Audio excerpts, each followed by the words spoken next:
Hello students, সাফল্য guide থেকে আমি অভিষেক স্যার বলছি। আজকের ভিডিওতে আমি আলোচনা করব ক্লাস 9-এর যে ভারতের সম্পদ চ্যাপ্টার রয়েছে সেই চ্যাপ্টারের কিছু গুরুত্বপূর্ণ ম্যাপ পয়েন্টিং নিয়ে।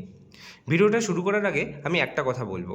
দেখো, তোমরা কিন্তু ভিডিওতে দেখতে পাচ্ছ আমি পেন দিয়ে ম্যাপ পয়েন্টিং করেছি, যাতে তোমাদের ম্যাপগুলো বুঝতে সুবিধা হয়, যাতে বেশি ভিজিবল হয়। কিন্তু পরীক্ষার হলে কিন্তু তোমরা ভুল করেও পেন দিয়ে ম্যাপ পয়েন্টিং করবে না, কারণ তোমাদের পরীক্ষার হল থেকে কিন্তু একটাই ম্যাপ পয়েন্টিংয়ের কাগজ দেওয়া হবে। তো বাই চান্স যদি ভুল হয়ে যায় তাহলে কিন্তু তোমরা সেটা কারেকশনের সুযোগ পাবে না, অযথা তোমাদের মার্কসটা কমে যাবে।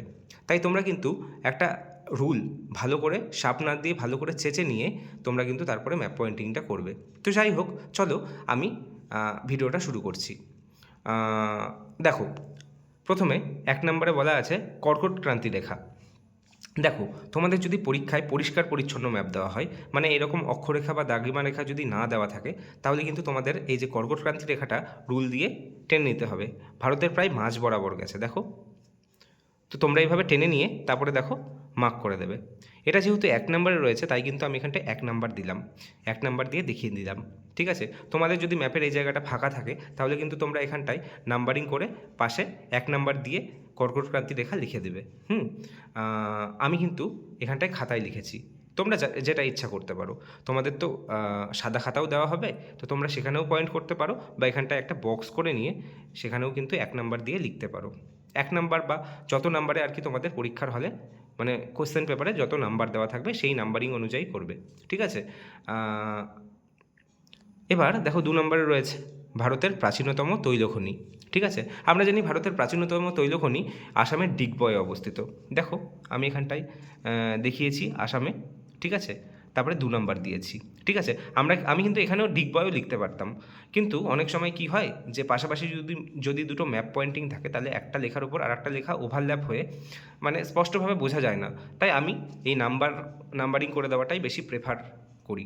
ঠিক আছে, 3 নম্বরে রয়েছে শিব সমুদ্রম জলবিদ্যুৎ কেন্দ্র। ঠিক আছে, আমরা জানি শিব সমুদ্রম জলবিদ্যুৎ কেন্দ্র কর্ণাটকে রয়েছে।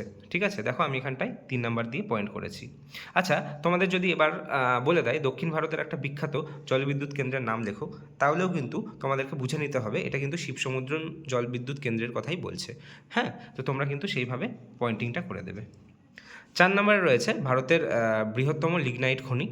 ঠিক আছে, তোমাদেরকে ডাইরেক্ট নেভেলিও বলতে পারে, আমরা জানি, তাই আমরা এখানটায় পয়েন্ট করে দিলাম। হ্যাঁ, দেখো, নেভেলি বললেও কিন্তু এটাই হবে, বৃহত্তম লিগনাইট খনি বললেও কিন্তু এটাই হবে। আচ্ছা, এবার 5 নম্বরে রয়েছে পশ্চিমবঙ্গের বৃহত্তম তাপবিদ্যুৎ কেন্দ্র। আচ্ছা, পশ্চিমবঙ্গের বৃহত্তম তাপবিদ্যুৎ কেন্দ্রের নাম কি? ফারাক্কা, তাই না? এই যে ফারাক্কা।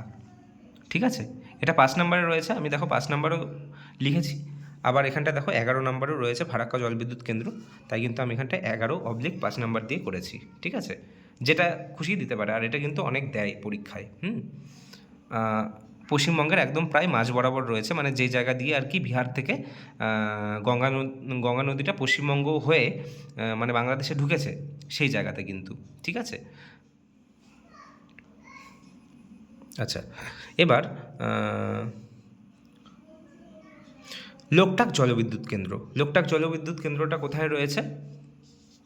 এই যে এখানে। ঠিক আছে, 6 নাম্বার দিয়েছি, কারণ কাগজে কিন্তু 6 নাম্বার লেখা আছে। হ্যাঁ, এবার 7 নম্বরে রয়েছে ব্যান্ডেল। এই যে ব্যান্ডেল, কলকাতার আশেপাশে ব্যান্ডেল। আচ্ছা, তারপরে কি বোম্বে হাই। পরীক্ষার প্রশ্নপত্রে কিন্তু মুম্বাই হাইও দিতে পারে, একই জিনিস। এই যে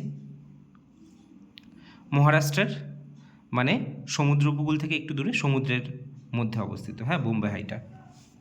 তারপরে দেখো 9 নম্বরে বলেছে কর্ণাটকের একটি আকরিক লৌহ খনি। ঠিক আছে, আকরিক লৌহ খনি বা উত্তোলক কেন্দ্র কুদ্রেমুখ। ঠিক আছে, এই যে 9 নম্বর, আমি 9 নম্বর দিয়ে দেখিয়েছি। ওকে, এবার দেখো 10 নম্বরে রয়েছে তারাপুর। তারাপুর কি? আমরা জানি একটা পারমাণবিক বিদ্যুৎ কেন্দ্র। এই যে তারাপুর, মহারাষ্ট্রের তারাপুর। ওকে, তারপরে দেখো 11 নম্বরে বলেছে ফারাক্কা তাপবিদ্যুৎ কেন্দ্র, তাই না? এটা কিন্তু পশ্চিমবঙ্গের বৃহত্তম তাপবিদ্যুৎ কেন্দ্রও বলতে পারো। ঠিক আছে, এই দেখো 11 নম্বর/5 নাম্বার দিয়ে আমি দেখিয়েছি। ওকে, আচ্ছা, এবার 12 নম্বর রয়েছে ঝরিয়া। তোমরা জানো ঝরিয়া কোথায় অবস্থিত? এ দেখো পশ্চিমবঙ্গের পাশে ঝাড়খণ্ডে অবস্থিত। ঠিক আছে, এই তো আমাদের তাহলে হয়ে গেল। আচ্ছা, ঝরিয়া, দেখো তোমাদের যদি বলে প্রশ্নপত্রে যে পূর্ব ভারতের একটি কয়লা উত্তোলক কেন্দ্রের নাম লেখো, তাহলেও কিন্তু তোমরা ঝরিয়াকে দেখাতে পারো। ওকে, এখানটায় আমার লেখা হয়নি, ঠিক আছে, তোমরা কিন্তু এখানটায় অবশ্যই নাম্বারিং করে দেবে। আমি এখন লিখেও দিচ্ছি, দেখো 12 নাম্বার লিখে দিলাম। ওকে, অবশ্যই কিন্তু নাম্বারিংগুলো করতে হবে, ঠিক আছে। আচ্ছা, তাহলে আজকের ভিডিওটা আমি এখানেই শেষ করছি। তো তোমরা অবশ্যই ভালো করে এক্সাম দেবে। All the best.